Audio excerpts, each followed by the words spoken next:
Hey guys, I'm back. How you doing, Earth? It's been a little crazy. I was going to talk about voir dire yesterday, which was excellent and also frustrating. It's voir dire is when they interview a witness, an expert, or a witness to see if they're credible or relevant or, you know, concise.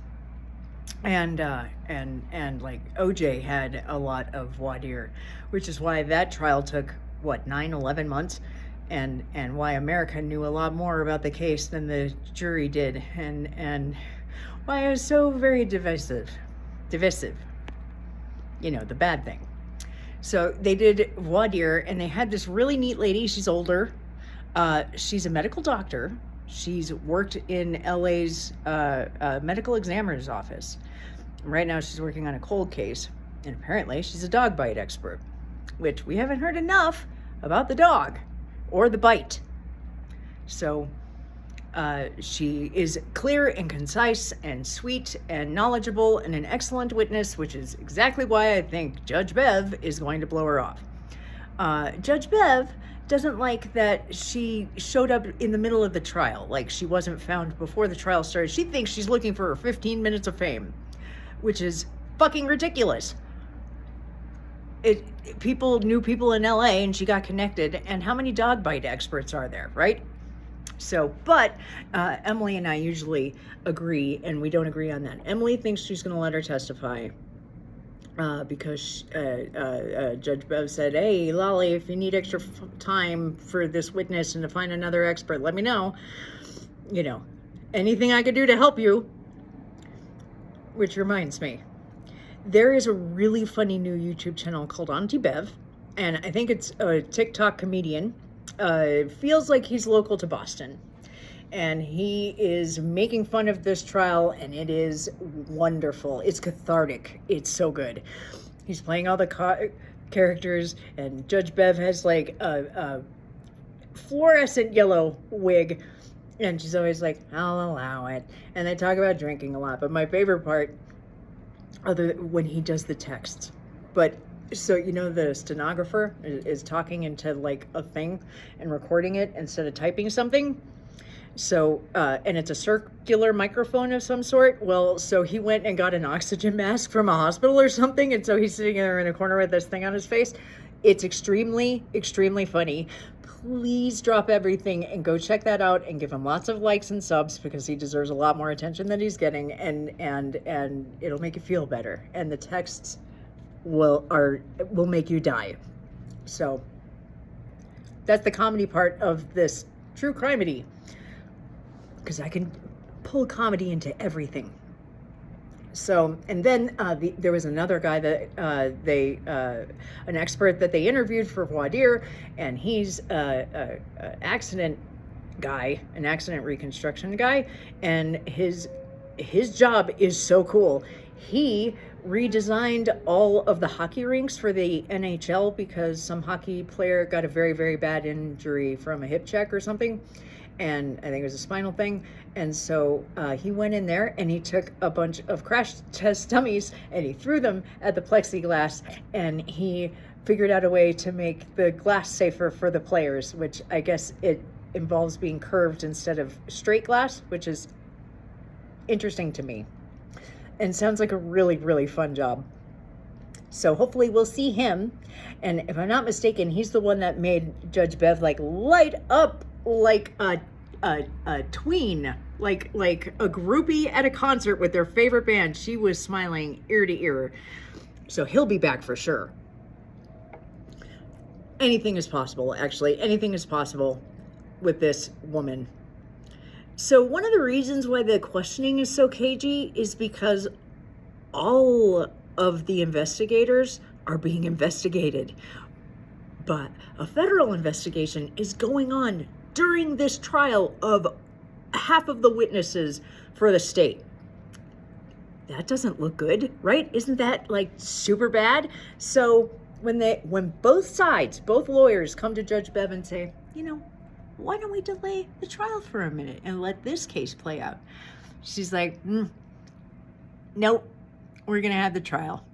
And then I'm only going to have it half days on Tuesdays and Thursdays, and we're not even going to have trial on Fridays. And then I'm going to get mad that this is taking too long. Lolly is lollygagging. Like, don't get me wrong. The man is asking too many questions and taking his time. I think he's either trying to bore the jury into stupidity or confuse them beyond comprehension by just going forever. But what I think is going to happen is that he's just going to piss them off for wasting all of their time. It's not going to work. So, there's that. And then something kind of really fucked up happened. So yesterday, Null, Josh Moon, the guy who runs Kiwi Farms, he's the one who's trying to get the camera footage from the arrest. And the sycophants are like, he only wants that because he wants to dox the children. Oh no, my friend. He does not want to dox the children. He doesn't give a fuck about the children. What he wants to do is expose the terrible condition of the house they were in. So he's getting more stuff. And an official paper was released. And Nick Rekieta goes live on his stream and fucking lies and says, it was illegally released. I'm going to talk to my lawyer, but don't worry, it's all bullshit. Well, what's bullshit, you say?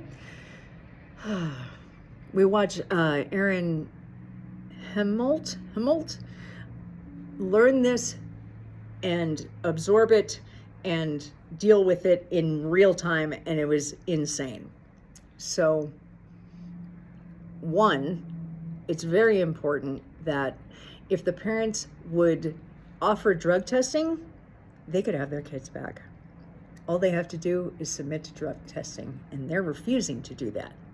So I assume that's why they had to take hair samples from the entire family. We expect the parents to come up positive, but the report says all but one kid came up negative. And I'm like, maybe a teenager. I'm hoping it's the teenager. I assumed it was the teenager. This is what I get for assuming anything at this point. I'm thinking he found Dad's stash. Because I don't know about you, my first cigarette came from my mother's purse. And my first hit of pot also came from the only person I lived with at the time, because I was like 13. So I thought, I'm a naughty teenager. Monkey see, monkey do. He came across Dad's stash and he gave it a try. I guess I was hoping for that. That, sadly, is probably the best case scenario, because it's not the teenager, it's the 9-year-old. The fucking 9-year-old. So Aaron goes from, you know what it is? It's probably something stupid. You know how you rub your gums with it, and then she probably kissed him on the head, and that's where it came from. And you see the wheels turn in him, and he goes from, it was probably a kiss on the head, to, fuck you, you pigs, you should burn in hell. I hate you so much. I fucking hate you. He goes rage cakes immediately, like 0 to 60 in -2 seconds. It was so fast. So fast that like a few of the comments are like, oh, look at the fake outrage. How the fuck? No, that's not fake outrage. We watched. No, that is 100% real. He's not playing it up for cameras. He almost played down for the cameras. What I think happened is that he heard what he said about, it was just a kiss on the head, and like he heard himself, and then it registered to him that however this child was exposed to cocaine, my kids were exposed to that family too. Holy shit, that could have been my kid. And that's when he snaps.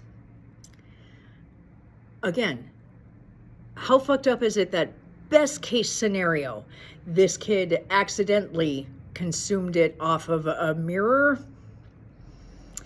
Cops get fentanyl poisoning all the time. The powder gets in them. Just being in the air, just touching someone with it, so it's easy to test positive.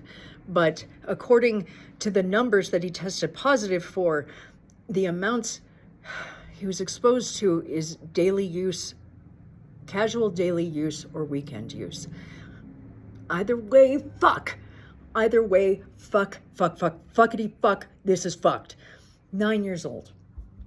I can't imagine how that much blow gets in a child's body without them having to go to the hospital. Or, you know, Drew Barrymore talks about drinking champagne at parties when she was like 6 or 7 or 8. I know that she was smoking pot regularly by 9. I mean, she was in rehab when she was like 12. So it's fucking possible, and it's awful. I can't help but picture him like getting busted doing a line, and the kid walks in and goes, "Let me show you how to do this." I just don't know. But it's totally fucked. And it's extra fucked that Nick's just like, I don't believe it. It's all bullshit. A document was leaked, but it's a lie. So I love Sean, whose channel name keeps escaping me. But the first thing he said is, if there's anything I can believe, it's that document. And I don't believe you, Nick. When are you going to get real, dude? Nick. When are you going to get real? Seriously. How bad does it have to get? Because at first it was like, oh, he got arrested. Ha ha ha. This will make for a really funny stream. He's going to have a lot to say about this. And then it's like, oh, no, wait. Child endangerment charges. And you're like, holy shit, this just got real. And then it's like, oh, and he was busted with 25.5 grams of cocaine, which means he sold an 8-bag out of the ounce that he bought. And there are kids there and a gun. No one seems to give a shit about the gun, but it's relevant. I thought he was pulled over with naughty shit in the car with a kid, and that was the kid endangerment. But no, it's even worse. It just keeps getting worse. The more we know, the worse it gets. And I keep saying, this is the power of denial. The fact that he's just like, it's just bullshit. Just ignore that. I'm going to do a stream later. I'm cutting this one short because things are getting difficult for me. And, you know, my chat might yell at me. But don't believe the hype. This professional piece of paper. Nick, you look stupid. You look like a schmuck. Get real. Like, just have some integrity and get real. I promise you, when you get honest with yourself and your audience, you are going to have a comeback. I guarantee it. It's the only way. You're not making 200 grand on super chats anymore. People don't trust you because you're clearly high and full of shit and very selfish and a schmuck. So please, for the love of your children, get real. Get real with yourself. Get real with your fans. And you know what? They're going to love you. They're going to love you for it. They're going to fucking forgive you for it. That's what I say. Give them a try. Just try. You're not trying. You're not trying. You're not even trying to get your kids back. He's not trying to get his kids back, guys. What the fuck? I'm sorry. I'm very upset. It's been a long day. And everything's just getting worse with this story. And then Karen has all of the things against her. Like, it's literally her against the world. But I have faith. I think it's going to be a surprise. I think this jury, I trust juries, man. I mean, sometimes they Casey Anthony, sometimes they surprise us. Sometimes they OJ. But as I just said, we saw a lot more details than the OJ jury did. Casey Anthony, I'm not entirely sure. I think with Casey, they got fogged by the scary story about her dad. And you know. So because of Casey Anthony, I'm always terrified that the jury isn't paying attention and that something insane might happen. But this trial is so ridiculous that you know, I saw the interview with the jurors after the Daybell trial, and that gives me so much hope because they were all so intelligent and so honest, and what they went through was absolutely traumatizing, and the way they bond after trial, because they're not allowed to talk about during trial. It's hard to be a juror.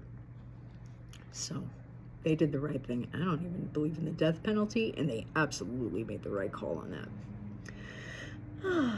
That's my story. That's my whole thing. Thank you so much for letting me vent. I appreciate you coming by. I would appreciate a like and a subscribe, and maybe you can come and hang out again. I hope you're great. Thank you.